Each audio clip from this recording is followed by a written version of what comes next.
By all accounts, Russia should be economically challenged from their war with Ukraine and more specifically the sanctions imposed on them by the Western world, but somehow they just keep chugging along. What's allowed them to defy all expectation? In this video, let's talk about how the United States and the dollar are connected to the Russian economic story, what Russia is currently doing to outpace the sanctions, and what all this means for the future of the Russian economy. But before we even talk about what's going on today, we need to talk about the past to figure out how we even got here in the first place. Let's start with the collapse of the Soviet Union at the end of 1991 when the Russian Federation was born. With tons of uncertainty, a plan was put into place based off a handbook published by the International Monetary Fund called the Washington Consensus. What does a country do when there's no more government, the currency no longer exists, people have no idea who owns what, and everything basically starts from zero again? The Washington Consensus is a set of 10 economic policy ideas created by US-based institutions to help developing countries undergo a standard reform to get countries back on their feet. I know what some of you are thinking.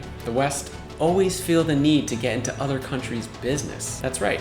And with the Soviet Union gone, the second largest power in the world at the time and the arch nemesis of many, the West needed to make sure that Russia didn't turn into the Soviet Union version 2.0. These 10 economic ideas are on the screen now. I won't read all of them out, but they seem pretty reasonable. And being a channel that focuses on world news impacting the dollar, you know I want to target number 5, which is competitive exchange rates. Right after the Soviet Union collapsed, Russia initially operated under a managed floating exchange rate system. The ruble was allowed to fluctuate with certain limits against a basket of currencies, including the US dollar. However, due to economic instability, the exchange rate deteriorated rapidly, leading to high inflation and a loss of confidence in the ruble. From 1992 to 1995, in an attempt to stabilize the economy, Russia introduced a fixed exchange rate system known as the currency corridor. The ruble was pegged to a basket of foreign currencies, with the dollar playing a huge role. Initially, the exchange rate was fixed at 1 ruble equaling 1 US dollar. However, the fixed exchange rate system became unsustainable and the ruble came under significant pressures again. In 1995, Russia shifted to the managed float exchange rate system known as the crawling peg.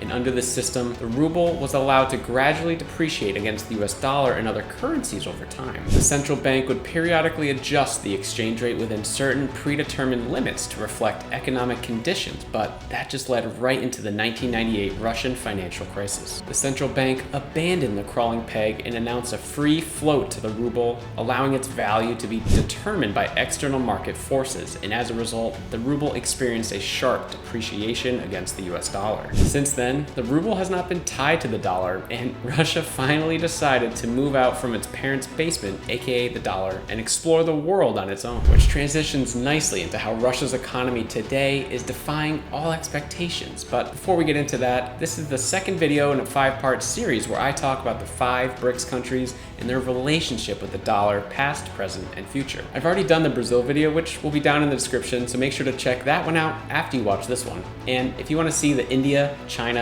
and South Africa videos, let YouTube know by subscribing to the channel. It's been over a year since Russia invaded Ukraine, and I'll try not to talk specifics about the actual conflict since that's way above my pay grade. But let's talk about the numbers because the US has been involved in trying to disrupt the Russian economy. At the beginning of the conflict, the United States, the other G7 nations, and the European Union banded together to try and create a challenging economic situation for Russia. Here are a few of the sanctions they introduced. Blocking the 2 largest financial institutions from doing interactions that touch the US financial system, blocking new investments in Russia, blocking Russia's state-owned enterprises from doing business with the US touching institutions, and freezing any US assets owned by Russian elites. The goal was to cut off the money supply to the Russian war machine to make it more difficult to keep spending on a war. And in the beginning, it seemed to be working. Russian companies were forced to shut down, and the Moscow mayor projected 200,000 jobs to be lost from other foreign companies shutting down as well, with more than 300 companies pulling out and international supply chains mostly shut down after the departure of Maersk, UPS, and DHL. But Russia didn't just take it, they fought back. When the West froze Russia's assets reported by their central bank totaling $300 billion,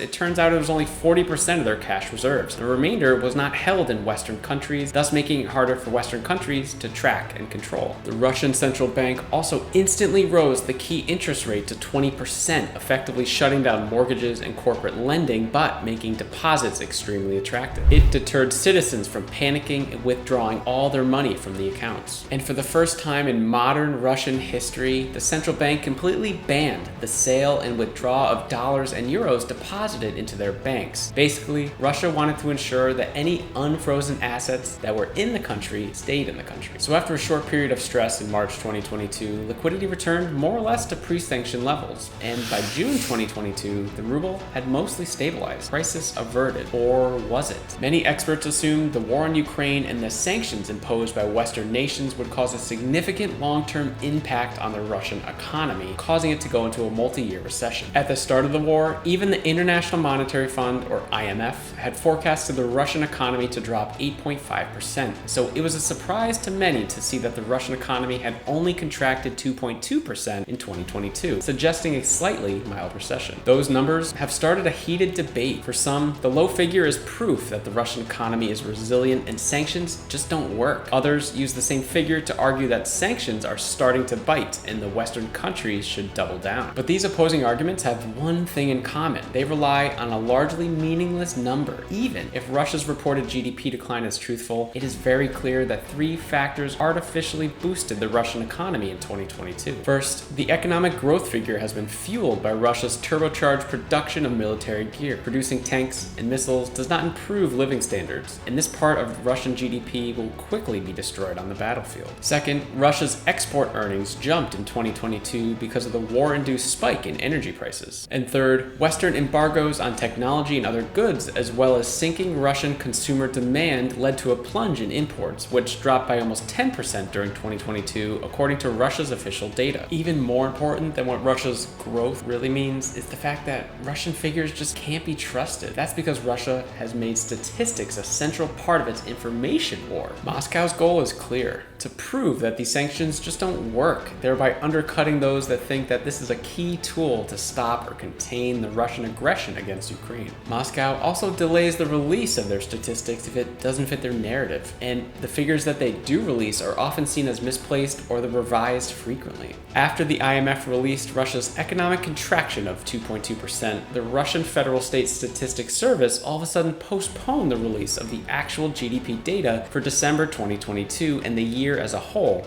due to, quote, technical glitches. With no official number to go by, some people mistakenly assumed that the IMF estimate was the actual number. And since the IMF's number fit Russia's narrative, they let people assume that that was just the number. A couple weeks later, Russia finally published their actual number of 2.1% drop of the economy, almost identical to the IMF projection. It's impossible to know how accurate this number is since they are behind on much of their other reporting used to calculate this number. While countries changing GDP numbers is common throughout the world, Russia has become infamous for changing these numbers significantly throughout the war to feed into their misinformation agenda and make things appear fine from outsiders looking in. As for future expectations on the Russian economy, the US is not too optimistic, or at least the United States chief economist, Dr. Emily Blanchard, isn't too optimistic. She believes that even the most optimistic forecasts predict the Russian economy to be at least 20% smaller by 2030 than it would have if they didn't invade Ukraine. There could be some biases there, of course, and I couldn't find any backup to support her statement, but hey, she has the doctorate and I'm just a guy that makes videos. But she points to 4 key elements for long economic growth that Russia has undermined with the ongoing war in Ukraine: